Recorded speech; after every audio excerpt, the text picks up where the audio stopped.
get it. Why isn't he here?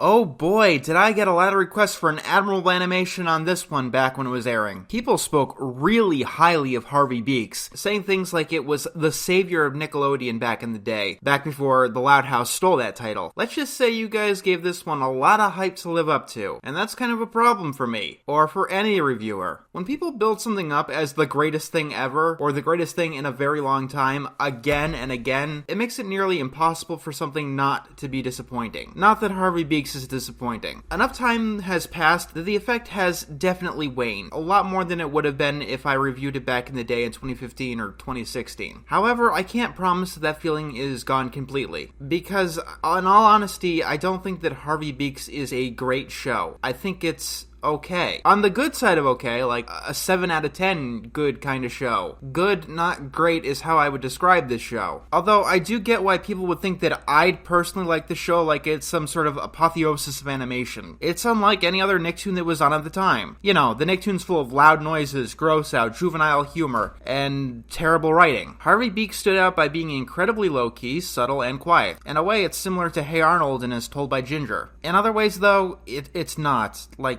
at all. But let's take this one step at a time. Let's start with the animation. I'm just gonna say it because this is gonna be distracting if I don't. Harvey Beaks looks like a breadwinner. Maybe a breadwinner drawn by someone who actually knows how to draw, but still. The only reason that he doesn't look like a frog is because they drew him blue instead of green. Seriously, if you're making a bird as your main character, you can't just substitute a beak for lips. It looks awkward and it's not reminiscent of a bird at all. I really do hope that this trend has died out and we start having more birds that look like Daffy than Badooz. I mean, that's not the show's only problem with the animation. The expressions are often not interesting. While the characters all have different head shapes, they all emote in the exact same way, and it can be really restrictive. All the expressions look too similar. If these characters were humans and not animals, the only way that you'd be able to tell them apart is probably with their clothing and hairstyles. This is a problem that plagues many shows to the point where we have a name for it, called Only Six Faces, but that doesn't mean that it's not a problem here. But other than that, the animation is definitely passable. It looks appealing. It's not really distracting in any way other than the ways that I just mentioned. Let's talk about the tone. Harvey Beaks is a very low-key show. Some would say too low-key. I would say too low-key. It's not as bad as Doug, but what I'm going to say might piss off some fans of Harvey Beaks, because it sounds a lot worse than the way I mean it. In terms of tone, this show most reminded me of Franklin and Little Bear. Those two shows are very similar shows, to the point where you'd mistake one for the other. The thing is, both of those shows are, well, aimed at preschoolers. They're about small slice-of-life problems and very, very simple morals. And the tone of Harvey Beaks really does feel like it's in the same vein, albeit aimed at an older audience. A lot of people compare Harvey Beaks to Hey Arnold, and superficially the tone does seem similar, but the difference is in the stakes. Hey Arnold had episodes that dealt with family abuse, illiteracy, a character that faked his own death. I can't see something like that ever happening in Harvey Beaks. The show is way too innocent for that. The show seems more focused on being cute rather than being involving or interesting. Making a slice-of-life show is a fine line to straddle without making it boring. I can't say that Harvey Beaks is entirely boring, but I will say that as a result, it seems to be aiming at a younger audience than most other Nicktoons. I've been a little bit harsh, so I will say, for the record, I do not think this is something like a preschool show disguised as an actual full-fledged Nicktoon, like Robot and Monster was or anything like that. It definitely has some things in common, unfortunately, but Harvey Beaks is definitely much more interested in being an all-ages show, because this show tries to invoke a sense of childhood nostalgia, the keyword being tries. Harvey Beaks exists in a world of endless summers, where nothing bad ever happens,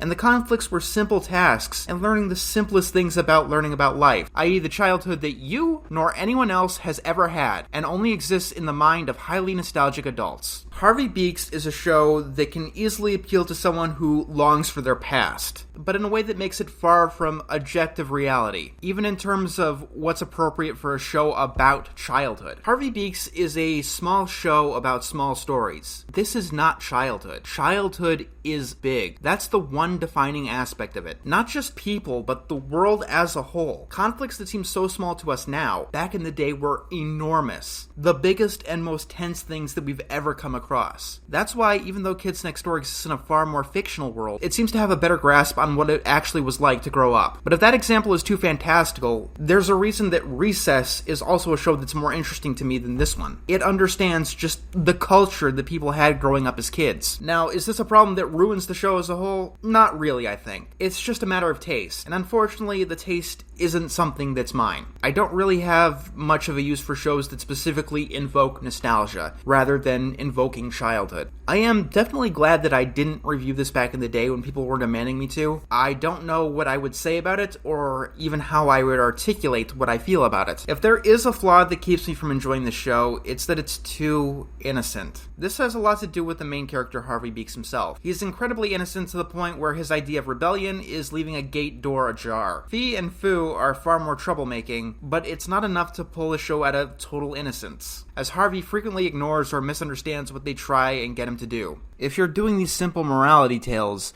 the main character does have to screw up occasionally and do something actually bad. You can't have a story about learning not to steal if the character never ever steals and already knows that it's a bad thing to do. I can certainly appreciate a slower pace or a quieter tone or innocent conflicts. However, I don't think that I can appreciate all three at once. Like I said, the show is fine, but it's just one of those that's clearly not for me. And now we get to the part of the video where we find out how Nickelodeon screwed this show up. Well, this is a fun story. Nickelodeon canceled off Harvey Beaks and started airing the remaining episodes on the sister network, Nicktoons, which, let's just call it what it is, Nickelodeon's graveyard. But in doing so, they didn't tell the creator, C.H. Greenblatt, and he found out through a tweet. He was not too pleased and let his complaints be known on a Tumblr post that no longer exists. It no longer exists because Nickelodeon not only forced him to remove it, but to issue a public apology on the matter. You know, it's really fascinating learning that, virtually every single Nicktoon has been screwed over in one way or another throughout the entire run of the show. No, seriously, the problem started at, episode 7, and now here we are at show 41. And Nickelodeon is still doing this to this day. To reiterate, I'm not the biggest fan of Harvey Beaks, but there is no show that deserved treatment like this. Even shows that are obscenely bad like Sanjay and Craig. There has got to be a more tactful way of taking down a show. I mean, it'd be semi-understandable if the only shows run the Nicktoons graveyard were unpopular. But no, sometimes they're popular, sometimes they're not. I can only assume that it's network politics. This one is a good example of that. Nickelodeon wanted the show to be an instant SpongeBob level of success. Something that only happened once in 20 years.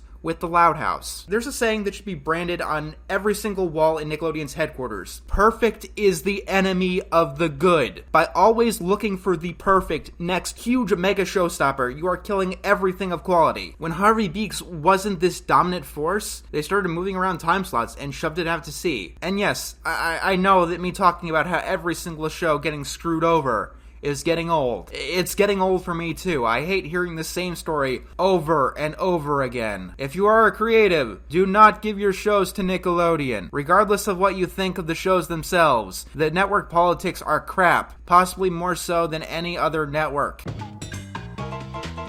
Don't go away. Coming up next on Nickelodeon.